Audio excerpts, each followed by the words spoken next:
S lands the stun, and Bran is an amazing character too. But I don't want to talk about Bran right now. We see the opposite Skarner trying to pull him away. Skarner gets the ultimate off, but Amumu pops his ultimate to stun him, so he can't finish up with any kills. But it's not long enough for Amumu to get out, so Skarner just finishes him off and secures himself a kill there. But definitely. As you're seeing here, back and forth, these Skarners are constantly landing his ultimates that are really breaking up the fights. Oh, they're changing the flow of the battle. For sure. Like we said, he's one of those disruption characters. I said that he's going to change that flow of the battle. So you're not always going to think that okay, my Amumu's going to go in, ulti, and everything's going to go smooth. Yeah. Skarner's got that ability where it's like Amumu goes in, ultis, and all of a sudden, now you are in a really bad position because your AD carry is pulled out, directly into the enemy team. For sure. I would even say allowing Skarner to be the one to go in first and pull someone out. It forces the team that's around that. Let's say you pull that AD carry to basically harass now Skarner, grouping them up, allowing for your teammates to have better initiation, just in case. Let's say you have an example, a Mumu, or if you had a Galio, or just anyone that can stun or have mass AoE damage. And there's so many possibilities, and this is all kind of teamwork and kind of team comp oriented, like Talk we're doing here. Yeah. But in terms of Skarner's ultimate, I think it's one of those ultimates that is just so fantastic. And he leads with his. Trundle's gonna get that dodge. Trundle's one of those characters. Yeah, who, Trundle, we talk about characters that are really hard to gank. Like the Cannons, the Singe, the people that you don't really want to chase. And I definitely want to group Trundle in that because between his pillar and his speed increase, it makes him really hard to get ganks off on him. So as you see there, he gets finished up by the Brand ultimate with the Ignite, and. But his team's there, holding it down and fighting it up. Amumu and Galio really showing their force. And as you're going to see here, the Skarner thinks he has it, but when you have tanky DPS, I guess he pops screen over here to watch bottom. But even if they're all low with a Skarner, you don't want to maybe be fighting a 1v3. And we're seeing Twisted Fate do an awesome job against the Ashe here, and throws his cards. Will he pick up this kill? I don't recall if he does or not. No, I don't think he's going to get. Oh, maybe he will teleport in. He just wants to do something here so bad.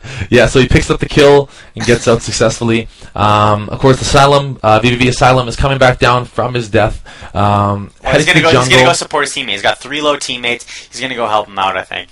Or actually, nope, go to middle. I guess that his teammates are probably... well, they're pretty safe there. They are back by the tower. Yeah. And, instead of running down there and just having lane presence and just sitting around doing nothing, just keep farming, keep that level advantage. Everyone else on the map is MIA. So, he has a quick little chance here to farm up some creeps and successfully get out and give him that little bit of advantage, Hitting level 9 now. And, we talked about there, we were at a deficit at the start of the game, and they slowly built their lead up. Now it's 11-9, and they basically took what was a deficit game, and the other team basically kind of gave away their lead. They made some poor decisions. No, probably not warding. A huge thing where Skarner, VVV Asylum, is warding quite a bit. He's always keeping that ward up bottom when he was there in the lane phase, and making sure that ganks were not successful against him, because the ganks against the enemy team were successful. They were really aggressive, and they weren't catching on that Mumu's coming down there and they're not putting wards down. So it's a little bit on their fault that they're not playing. That. Spending the money in wards, and wards are so cheap, and you can hold 5 of them, and I think that just it's one of the things that I'm not gonna say underused, but it's one of the things I think that needs to be more prevalent, and not even in addition to that, but counter warding. It's an extra 50 gold, and pink wards, and now you can take their side away, and basically you get 25 refunding the 25, exactly. So you're only spending an extra 25 gold just for that counter, and it's fantastic. And you don't want to be putting pink wards in most random spots. But I'd say if you know that there's something going to be there, highly contested areas, Baron, direct spots right there, you can usually take a pink ward down a dragon, take their side out, and maybe even ninja a dragon kill or secure a nice gank. So it's one of those things I think that needs to be used more frequently. Yeah, and not overused too. You don't want to be wasting wards and putting 4 in one river, and it's just a waste of gold. You're just using it's just useless vision. So if you see them at the top and then see them again at the bottom, they're coming. You only need maybe 1 or 2 wards instead of 4, and it's just kind of an overall play style that you should get used to, and you're learning how to place wards and learning when to use them. And Skarner here is placing him in good spots, and it's using him to his advantage, so it keeps his lane safe, allows him to prepare for his own ganks on their gank. So it kind of works both ways, especially when you have a great initiation. A little bit of lag there. I'm not sure what's on our part there, but I think it's on their part. I think it's the video, so I think it should stop here. Yeah, so. we'll pause it there. And that gives you kind of an idea of so that's just the early game, going into mid-game. We are at 19 minutes, and it's just being able to have that ultimate and break up team fights and kind of scatter people. As you saw there, it was kind of a little more boring watching that footage when you're in the lane phase, and it's not as interactive. You're not really getting that all the lane presence. You're not making any huge difference on the game. No, you're really not. You're really relying on your other lanes and your jungler to do those for you, and which is not a bad thing. I'm not saying that's a bad thing, but whenever you're watching a lane phase, it's more about are you getting those last hits? Are you making sure that you're harassing well enough when they're in bad positions to send them back and allowing you to capitalize for that sure. lane. And I want to it's really important, like last hitting. You saw there was a lot of last hits missed. Even TF wasn't able to focus on last hitting because he was getting harassed so much, and that's why this game has kind of gone to that one top jungle, one solo, of course, AP carry mid, and the support 80 carry bottom, and that's the kind of game it is becoming until proven difficult later. Different later.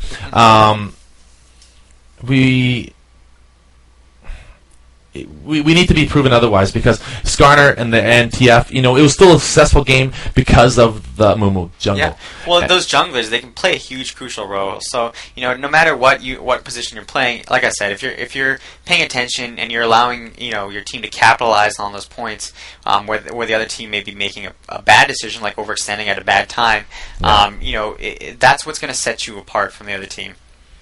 No, totally. So, I really wanted to stress that if you are going to play Skarner, help your team out. Stay as a jungle. Yep. If you know there's a jungler on your team already, play someone else. Play him a lane if you want, or go solo top, give it a shot. Go for that sustainability. Basically, you want to play like a Aurelia.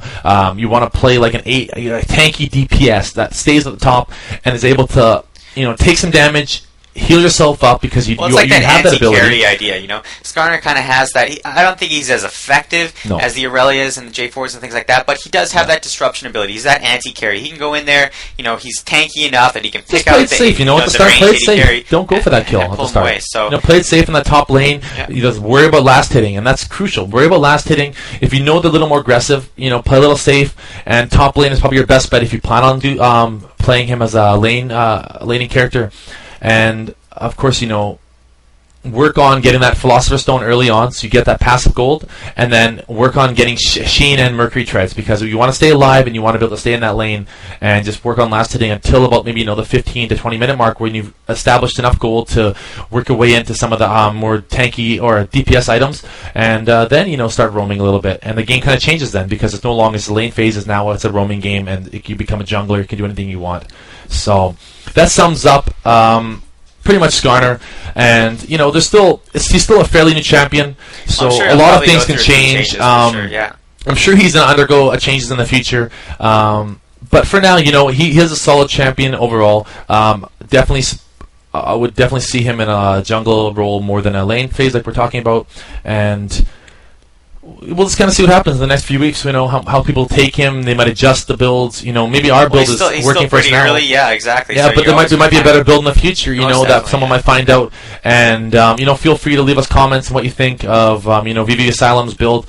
And we could. I agree with the build that Asylum has right now. I thought it worked well. It worked out for him. So it definitely got the job done. Totally. Yeah, so that concludes episode 5 of Institute of War. I'm going to take this time now to thank our sponsors, and of course VVV Gaming for hosting the show on their site, vvvgaming.com or vvv/gaming.com, Gamer Grub, Steel Series, we have game servers, and for the console side, Control Freak. I actually rock a pair of Control Freaks when I play. Really? So yeah, they're pretty cool. They extend your controller and their thumbsticks up a little bit, so you have a little more motion and range. And but that's on the console side. But I like to toss them in there because I actually use the Control Freaks. But like I always say, man, I have that stack of Gamer Grub. We're going to PAX next week. PAX Prime Seattle is on August 26th, starting there on Friday. Me and Garrett X here are attending PAX, and we'll talk a little bit more next week on Thursday when we have our episode. But that concludes episode 5 of Skarner here. Yeah, thanks everyone for watching. Thanks of course, for watching. We appreciate any feedback you guys want to leave us. Do it on Twitter or find us in game and just let us know what you think. Also, as well as any heroes that you guys want to see. We'll typically be featuring any what we call flavor of the month heroes. People that are heroes that are really popular or new heroes that are just coming out. But if there is anything that you guys do typically want to see, no, totally. We got a suggestion on Sona already, but Sona is about to undergo some changes. Actually, all support classes are. Yeah. So I'm gonna kind of gauge it how it goes this week and kind of decide what we're gonna do for next week.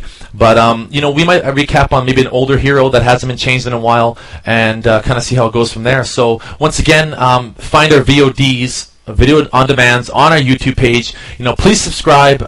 Leave feedback on the YouTube channel for us. Send us messages, or even hit us up on the guides and strategy forums on League of Legends. We keep our forum thread bumped up all the time, so you can usually find it on the first page.